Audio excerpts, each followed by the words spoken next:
Teteh ada tips gak biar bisa sembuh dari kebiasaan menggibah? Itu sih kalau menurut Teteh membutuhkan proses ya kakak, membutuhkan proses. Karena kalau misalkan menggibah itu biasanya ada lawan bicara. Kalau kita bicara gibah itu kan biasanya ada lawan bicara.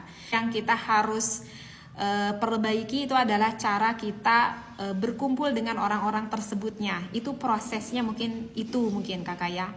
Agar kita bisa berhenti ya kita menghindari riungan-riungan atau misalkan kumpulan-kumpulan dengan orang-orang yang sama-sama suka menggibah. Mungkin seperti itu. Ya udah, kalau kita tahu bagusnya kita harus cepat menghindari. Kalau misalkan bagusnya maka kita harus bicara. Nggak baik kita ngomongin orang, tapi kalau aku berbicara seperti itu takutnya gimana gitu ya. Ya udah, kalau misalkan ada suatu kezaliman di dalam suatu tempat, maka di dalam kitab Syulam Taufik, maka yang dijaga itu adalah hati kita. Seperti itu. Yang dijaga itu adalah hati kita. Kalau kita tidak bisa menggubris atau misalkan kita tidak bisa mengingatkan bahwa itu adalah suatu keharaman, aduh takutnya gimana, takutnya gak enak, takutnya gimana orang tersebut.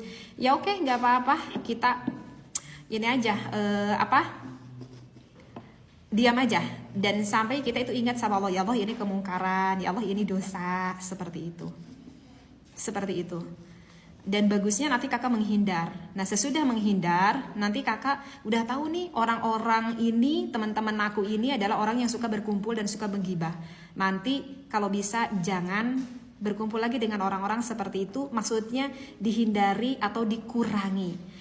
Ya, jadi kalau misalkan bertemu dengan orang-orang itu ya cukup ada seperlunya aja. Oh, aku ada perlu yang ingin aku sampaikan. Sampaikan, sesudah itu ya udah. Misalkan mau kemana kita ngobrol dulu. Aduh, aku pengen istirahat misalkan. Ya udah gitu aja. Di dalam kitab Binahus Saniyah, kalau hari ini sudah menggibah si A misalkan.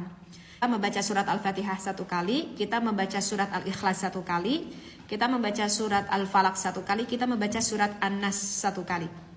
Jadi 4 surat itu kita baca, kemudian kita berdoa di dalam hati, ya Allah, dikhususkan 4 surat yang aku baca ini berkahnya dikhususkan untuk si A yang tadi aku gibahi. Mudah-mudahan dosa-dosa si A diampuni oleh Allah. Nah, itu tipsnya yang Teteh pernah ketahui di dalam kitab Minahus Saniyah.